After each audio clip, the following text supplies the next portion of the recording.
looking at an historic project underway here in Mystic, Connecticut, the replication of the schooner Amistad that once sailed off the coast of Cuba during the mid-19th century, and in 1839 sailed into history when 53 Africans rose up aboard this vessel against their captors and took over the ship. Now, some 160 years later, a duplication of the Amistad is painstakingly underway. When completed, it will be called the Freedom Schooner and will serve as a floating museum. The Mystic Seaport in Connecticut is a maritime museum. Actually, it surrounds a small village nestled snugly around this cove in northern Connecticut, carefully preserved to look as it did in the mid-1800s. Here on the 8th of March, 1998, the construction of the Freedom Schooner got underway with a solemn keel-laying ceremony.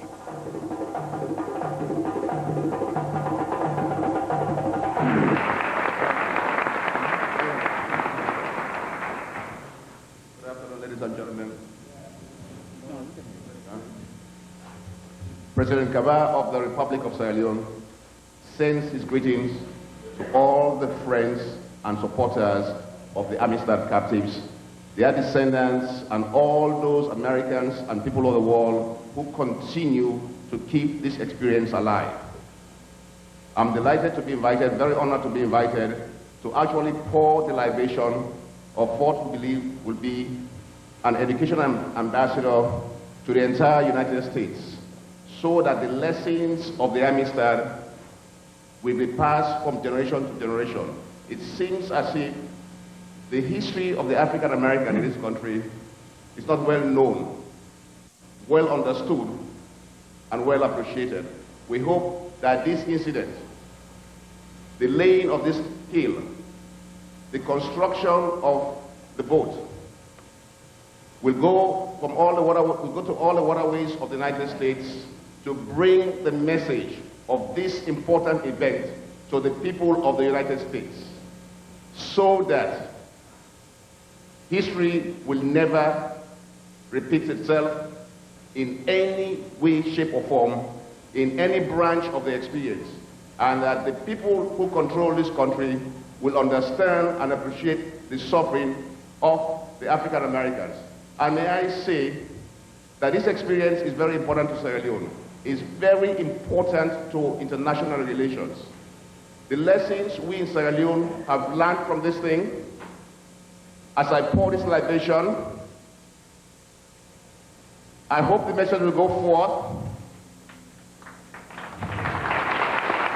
Lumber for this full-scale replica has been coming into the shipyard from far and wide. Well, the wood comes from a lot of different places. We think that's really very symbolic of the Amistad story. The purple heart that forms the keel and the keelson here, you can see the color, that comes from Guyana, South America. It's a very hard, very durable wood. The reason we use it is it comes in very long lengths.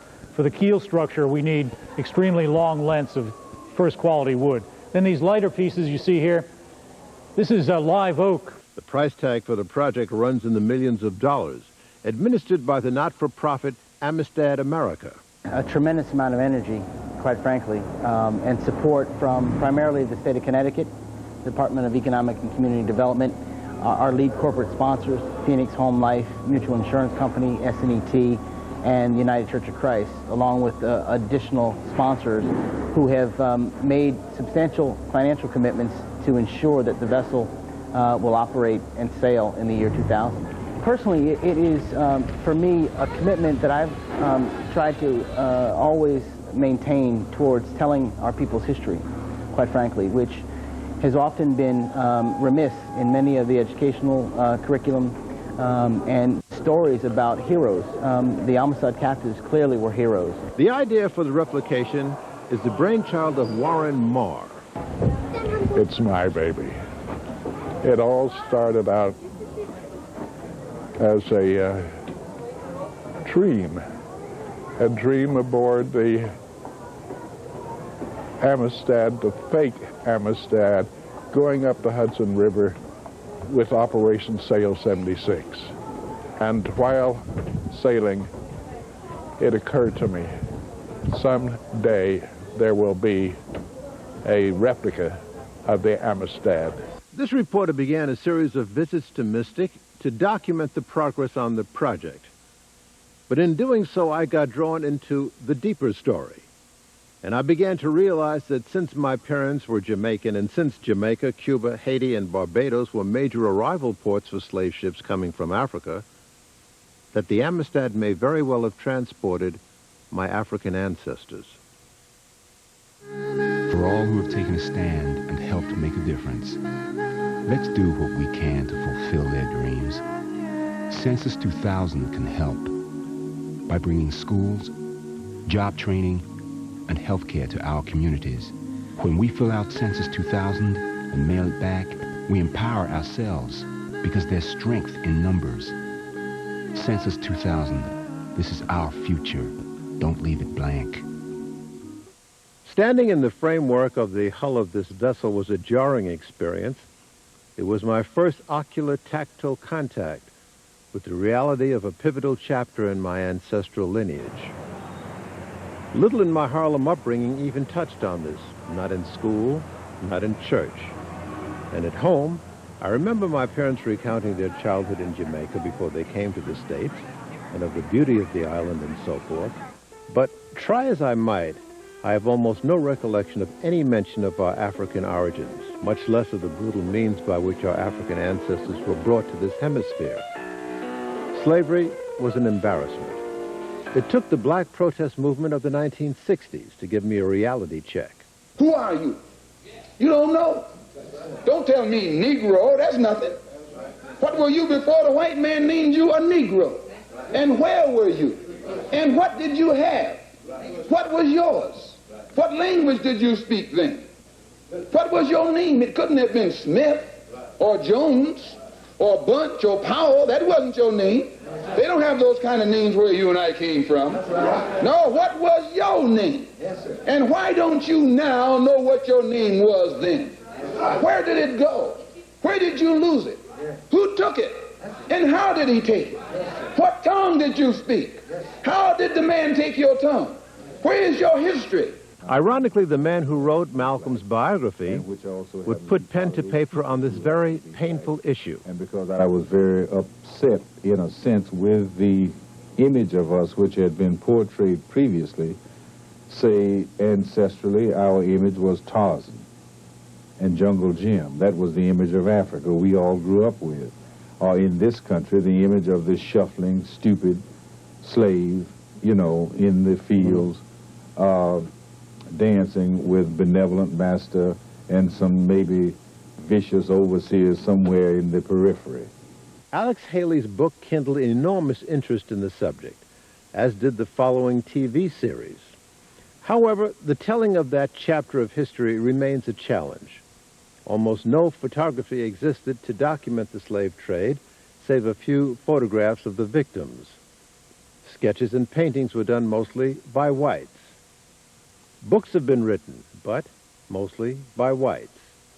Few of the victims of the slave trade have told their story. And here's where the Amistad Rebellion has done history a favor. You see, the rebellion was only partially successful. The Africans did take over the Amistad, but were ultimately recaptured in trying to sail back to Africa. While being held in a New Haven jail, an artist made sketches of the recaptured Africans. A writer took down the African's own story through an interpreter. And a phrenologist examined the captives and noted his findings. And so, drawing from these three valuable sources, the following picture emerges, all the more remarkable because Africans have participated in the telling. The Africans on the Amistad said they came from various parts of Sierra Leone. This is Singbe Pie, also known as Singke. He led the rebellion, and he came from a town called Mani in Sierra Leone's Mendi country, which is the largest ethnic group in Sierra Leone. He was a son of the leader of the Mendi people, and he was being raised and trained to succeed his father as chief. He had a wife, a son, and 3 daughters. Singbe was examined by a phrenologist who studies physical characteristics. Part of the report reads, Singbe is about 26 years of age, powerfully built, possessing a bilious or sour temperament, of having an African had seldom seen, that this man, under different circumstances, would have been an honor to his race. And that's a quote.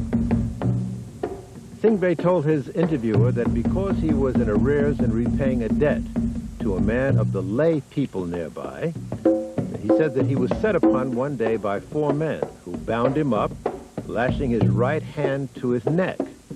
3 days later, he was taken to a village in Ive country and was sold to a man named Bambadza. By now, Singbay was with several other captives. He was force-marched down along the Galinas River to where it emptied into the sea. The captives were sold to a Spaniard who rowed them out to Lomboko Island. And this is Kimbo, described as being about 5'6" tall, in middle life, intelligent, born in the town of Mokoba in Mende country again. Kimbo told of being sold to a Boulon man, apparently African, who took him to Lomboko Island, where he was sold to a Spaniard. Kali, a stoutly built youngster, only 4'3" tall, was living with his parents and a sister and a brother. He too was kidnapped as he walked down a road. A month later, he wound up on Lomboko Island. This is Margaret, 4'3" tall. This young girl had 4 sisters, 2 brothers, and said that her father pawned her into slavery to settle an unpaid debt. Fuliwulu was called Fuli, 5'3½ tall in middle life, living with his parents in Timani near Singbay Pie. He says that he and his father were captured by an African and taken down to the coast of Sierra Leone. Shuma, who said that his name means falling water. He described his age as middle life, his height 5 feet 6 inches tall. Shuma said that he was fluent in 3 African languages, Mende, Timani, and Boulon. He had a wife and a child. He said his parents died a long time ago. Shuma said that he was taken prisoner in a war. He told his interviewer that he underwent a 4-month ordeal in reaching the shores of Sierra Leone and then being put on the island of Lomboko.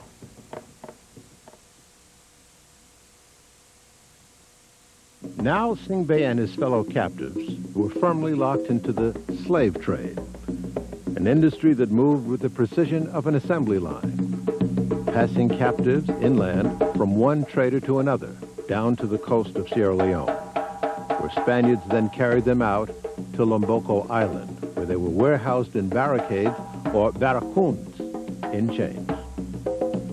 Traders entered the barracoons and selected those that they would purchase and take across the Atlantic, where they would be sold again into permanent slavery. Millions of Africans had already undergone what Singbay and his compatriots were now suffering at the hands of those running this enormous industry, conceived in Europe and dedicated to the proposition of profit. And there were some Africans who participated in this practice. Now, the first thing is, the most obvious thing is, that I think we have to deal, painful though it be, and it is painful to me as much as you or anybody in the audience or whomever may say these things, that the Africans did participate in the taking of their fellows more than we like to deal with, the fact that they did.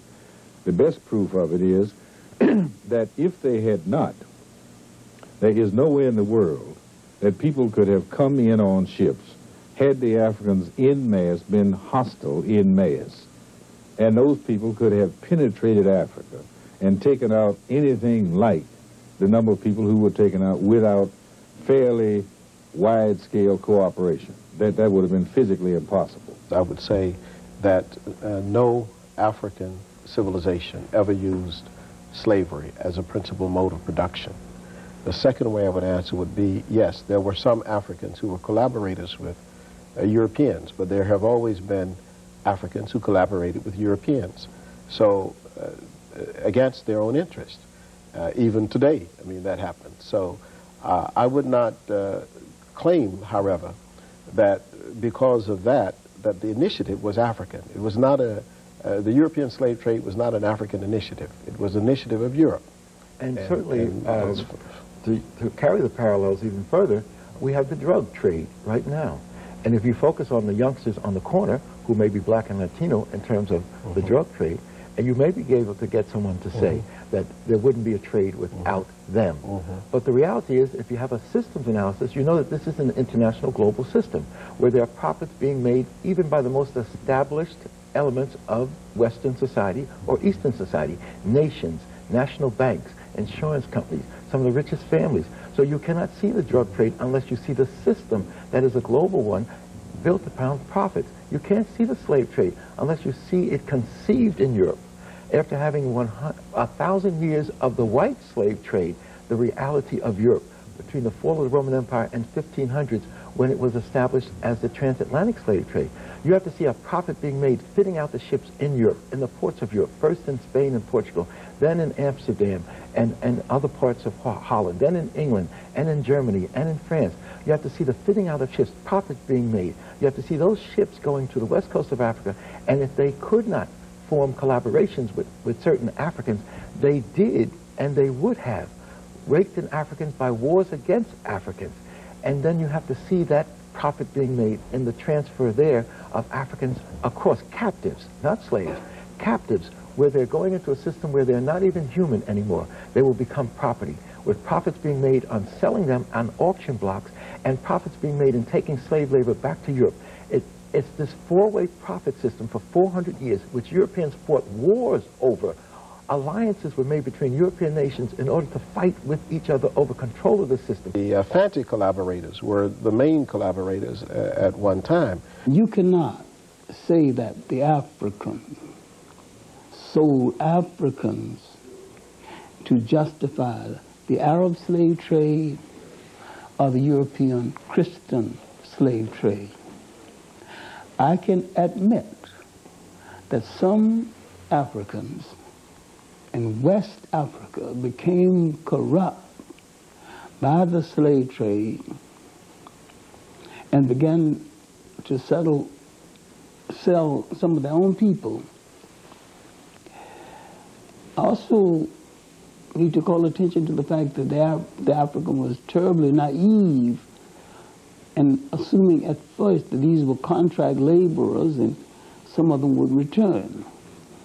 Then some Africans fell for the bric-a-brac, the rum and the new cloth coming out of the embryo of Europeans' industrial revolution and the guns. In England, they would stock up with slave goods.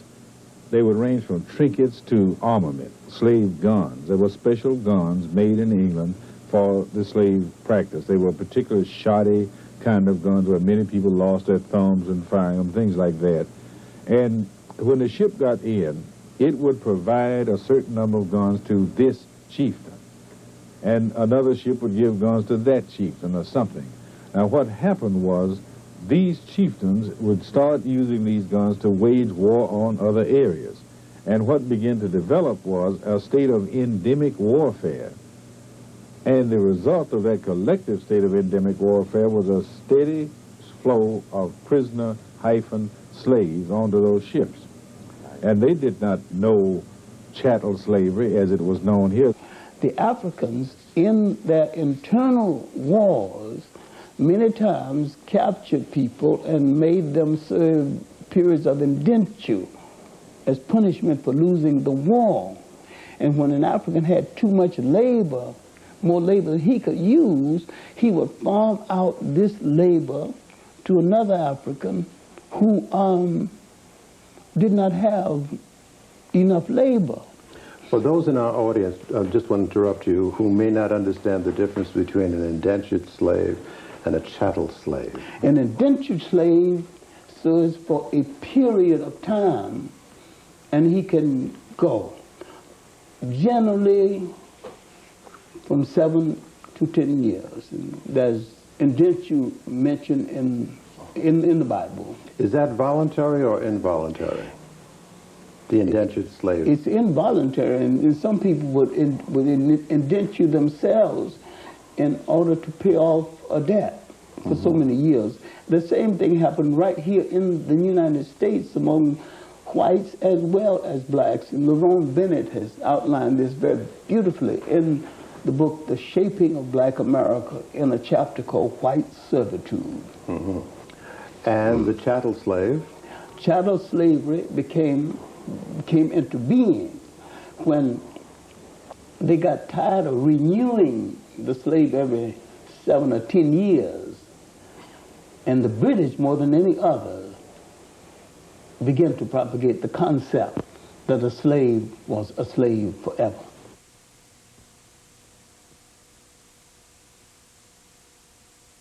That the number of Africans who participated in the European slave trade were vastly outnumbered by those who bitterly fought against it. There were cases where not only raiding parties, but entire ships were burned literally to the waterline, and everybody on them was killed by Africans. In Dahomey, you had King Agaja. In Angola, you had Queen Nzinga. In Congo, you had King Afonso, who all fought against the slave trade, and they fought against the European nations over this very issue. There were at least 300 different incidents of Africans fighting with Europeans to stop the slave trade. So this whole idea that somehow the victim now is responsible for his or her own victimage is ludicrous. Well, the Africans put up consistent resistance against the slave trade within Africa, right, and a 100-year resistance against colonialism. This is all very well recorded. Many Africans retreated to the hinterland, retreated inside the body of Africa, and it was maybe 100 years later before the slave trade could reach that far inland. Were there wars? Were there many battles over this monstrosity? Yes, there was many battles. I'm trying to identify the area of the documented information. There's some of it in Basil Davison's work, Black Mother, the Slave Trade. And there's some in a magazine coming out of Nigeria called Tariq, and the work of a new Nigerian writer on the slave trade, Nkora, I.A. Nkora. And the work on the resistance against the slave in Muslim countries, the best work has been done by a professor at Northwestern, an Englishman, John O. Hunwick, dealing with the slave trade in the Islamic world. There was an enormous resistance, Gil. It's manifest when you go to West Africa, for example, and still see the monuments in terms of these monstrosities, these forts and castles. I call them dungeons, that had their gun emplacements facing Africa, the inland, as well as facing the sea. Mm-hmm. And when you see how large these structures were that they built, there was obviously a struggle that Africans had waged in Africa, a struggle that they waged in the slave ships, a struggle they waged as they crossed in the Middle Passage. Mm-hmm. Many people, when you count the millions lost in the enslavement of the Africans, many people start from the destruction and wars of resistance and wars of enslavement on the continent itself. Millions were lost. Lomboko was only one of a string of offshore islands dotting the coastline of West Africa, feeding a constant stream of Africans into ships from Europe that were specially built to negotiate the infamous Middle Passage. The Portuguese ship Tukora arrived one day at Lomboko Island and took on board Singbe Pie and 500 other Africans to set sail for the New World. The individuals were on ships where the decks were 18 inches apart. And in my book, I cite examples of hundreds and thousands of individuals who were killed or died from suffocation. They were all chained together. Sometimes other slaves would kill each other just to get more air to breathe. It is almost impossible to recognize how brutal this process was. But they were dealing with slaves the same way one might deal with cabbage. If at the end you make more profit, even though you destroy one half, go for maximum profit. Imagine, if you will, taking off all of your clothing and laying on a hardwood floor underneath a bed or a coffee table, and staying there for 2 months, chained by the wrist and ankle to a stranger. No toilet, no bathroom. And so they had to lay in their own urine and bowel excrement. A British ship surgeon named Dr. Falconbridge said, and we quote, "You could smell these ships 5 miles downwind," unquote. So could the sharks. What about the loss of slaves in the Middle Passage? I understand that sometimes in excess of a third did not make the voyage. Just often, much more in excess of a third. You had problems of smallpox, you had problems of disease. It is almost, there's almost evidence to suggest that you really had the survival of the fittest. It did something also to Africa. You wouldn't take people for slaves who were 50 or 60, nor would you take them who were 3 or 4 or 5. They took the best and the strongest. So it was not merely also the cruelty which occurred to the slaves, which was enormous, but it also was part of a destruction of African culture.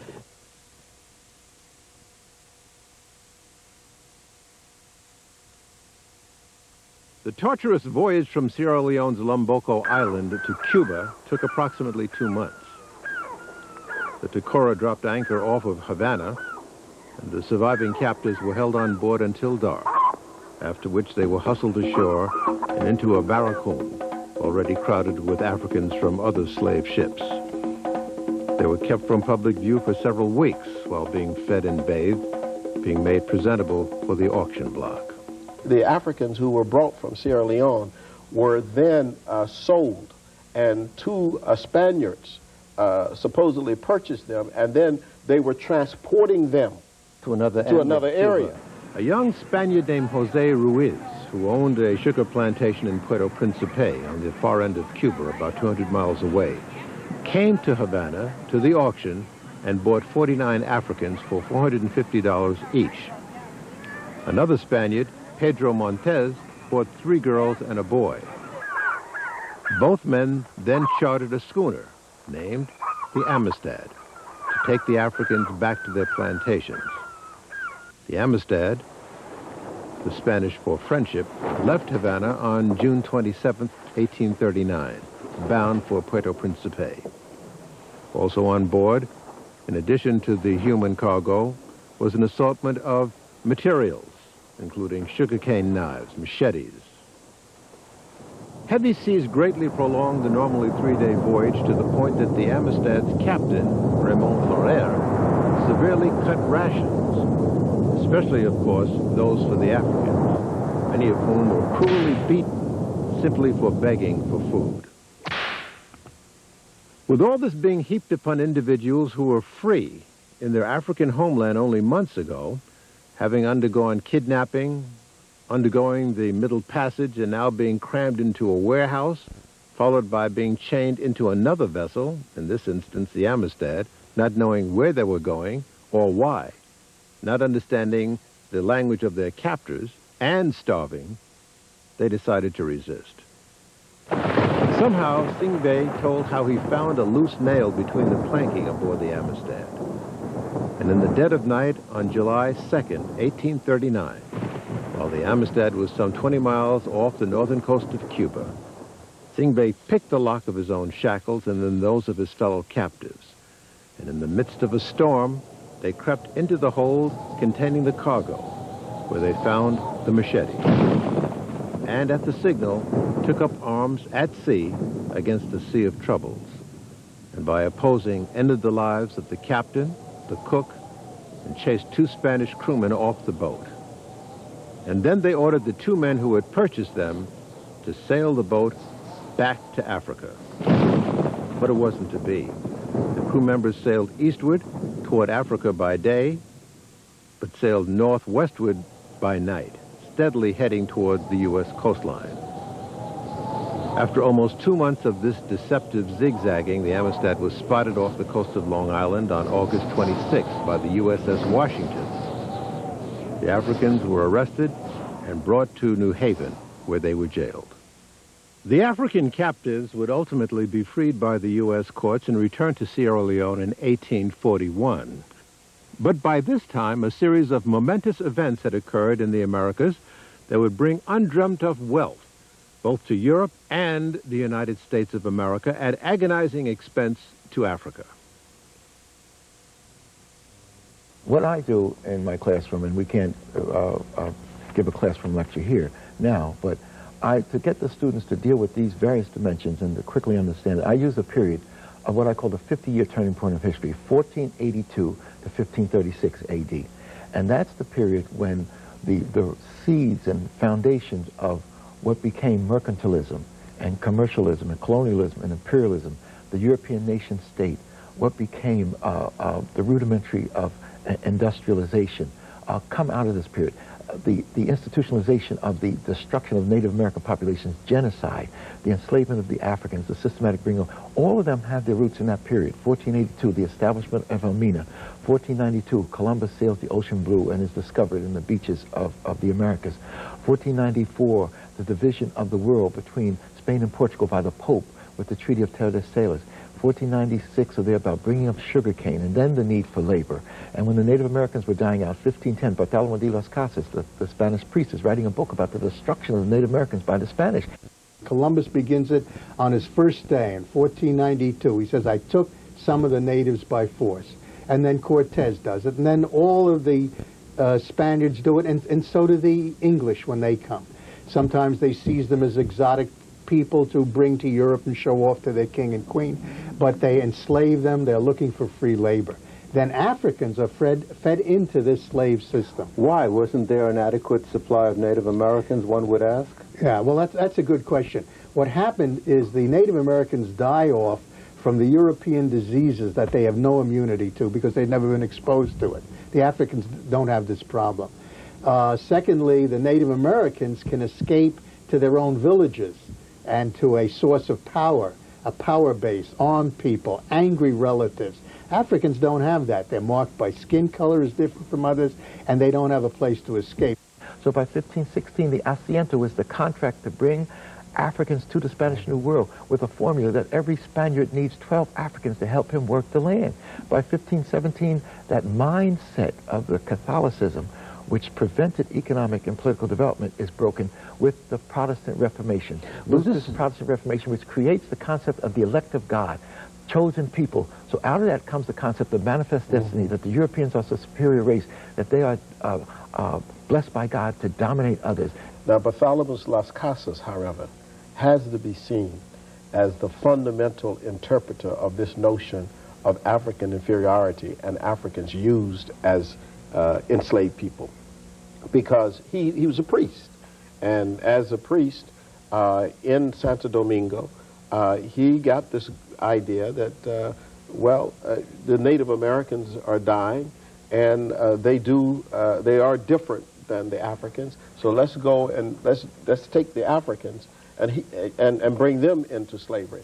And he convinced the Europeans that was the way to go. And so you get this economic, political, and cultural dynamic which produces European nationalism and capitalism. Eric Williams from the Caribbean, Capitalism and Slavery, was one of the first to link in a systematic way, this is a doctoral dissertation, the link between capitalism and slavery. It wasn't African inferiority in slavery, it was capitalism and slavery that needs to be understood. Jamaica's former Prime Minister Michael Manley drew the very same connections between the wealth of Western powers and the slave trade. Well, you started with the classic plantation economy and plantation society. That was the hangover from slavery, from the days when sugar was king, the days when the triangular trade created a lot of surplus for the Industrial Revolution, written about brilliantly by Eric Williams, of course, in Capitalism and Slavery. And that had been the dominant economic form all the way through the 19th century into the 20th century. They don't raise cotton in Manchester, England, but they had the largest textile factories there. The greatest European cities have to accept that it was the wealth of the slave trade that helped to make Liverpool and London and Bristol, Amsterdam, Hamburg, Bordeaux, Nantes, Seville. All of them were tied into the slave trade, and they became the motors for the Industrial Revolution for the Europeans. In quest of specificity, the factual story of how a European family amassed their great wealth has been chronicled by a descendant of a family, Edward Ball. There was a young man named Elias Ball who was 22 in the year 1698. He had an uncle who had settled in South Carolina, which was an English colony. And his uncle had created a plantation. There were some 20 people enslaved on it, Africans and Native Americans, because Indians, of course, were enslaved next to Africans in the early days. The uncle had no children, and he left the people and land to his nephew in England, Elias Ball.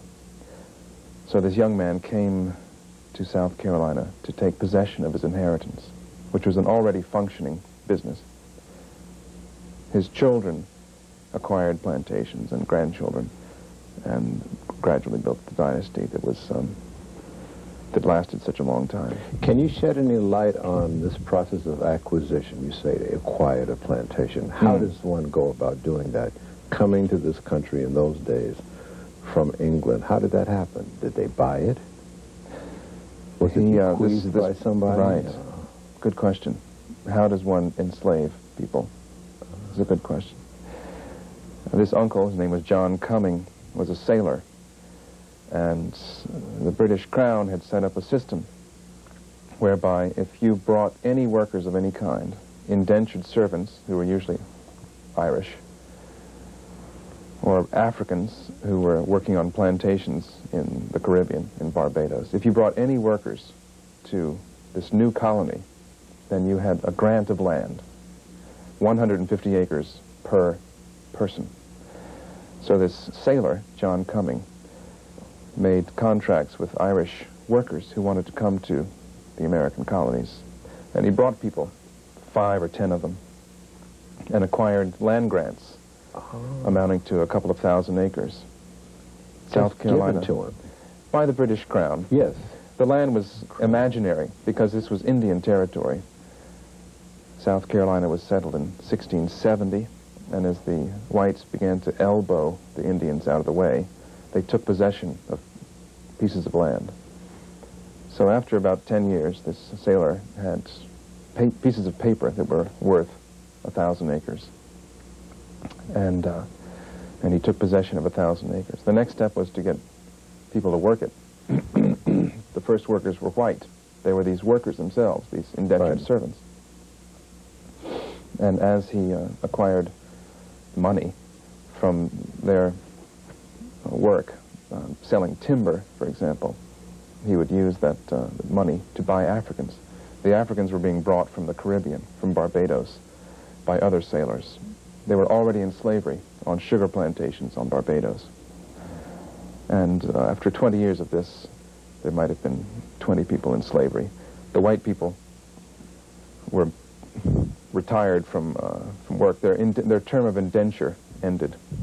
And the black workers, of course, had lifetime servitude. So that's how it started. Thousands of Africans were being brought to Caribbean islands before 1700. And that was the pipeline from which slavery on the mainland was fed. In your research, have you come to see that the story of your ancestors and the acquisition of land and people is pretty much typical of how the whole process took place in this country? It's fair to say, yes. It's very typical. Because it's typical because it was one of the earliest plantation settlements. It's typical because it became a dynasty. It's typical in many ways, yes. What was the basis of the economy of the plantation that your ancestors owned? In South Carolina, the first economy was based on timber, and it was replaced by beef.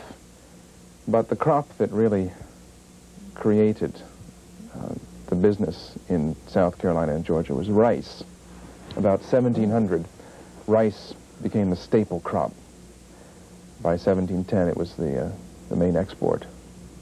It was sold to Britain, it was sold to the Netherlands, and to German principalities. And that crop survived until 1900, so it was about 200 years in duration. Cotton was a Johnny-come-lately that became a boom crop about 1800, you know, right after the invention. Tobacco was in Virginia and Maryland. Tobacco was the crop of the upper South and rice of the lower South until cotton came along, about 1800. And then cotton, of course, fueled the boom in slavery across the South, Georgia, Alabama, Mississippi, and Louisiana. But the earliest crops were tobacco and rice, yeah. We were directly responsible for it because we sanctioned the international slave trade. And what is so extraordinary, if you look at Providence in Rhode Island, or if you look at Boston, while they did not have large numbers of slaves there, and therefore from their Puritan ethic, they sometimes get the reputation of not having been as cruel as South Carolina or Georgia. They were the financiers. They made the international slave trade work. They made it possible for ships to be financed so that people could go to Africa, so that they could capture slaves, kill, do whatever was necessary. The other important aspect is that, in all probability, the economic viability of England was attributable to the international slave trade, because it was there in Liverpool where many of the ships were built. You had syndicates, caulkers, carpenters, sailors. The whole economy of England was based and predicated substantially on the profits of the international slave trade.